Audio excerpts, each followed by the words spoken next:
In this video, we will introduce how to add type annotations to classes themselves and their instances.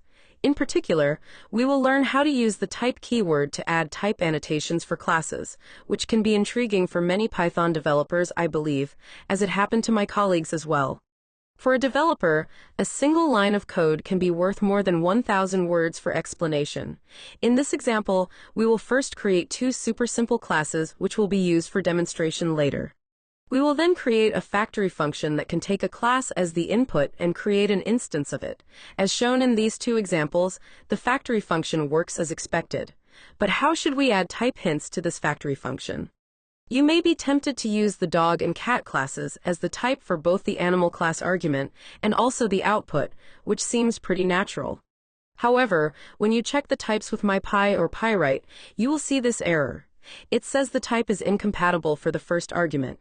It also says the dog and cat classes are not callable. So what do all these errors mean? To understand the error messages, we need to first understand the differences between type square brackets class and class as type annotations in Python.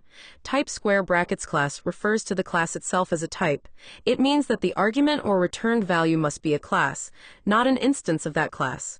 On the other hand, without the type keyword and the brackets, a class for type annotation means an instance of the class must be passed or returned, not the class itself.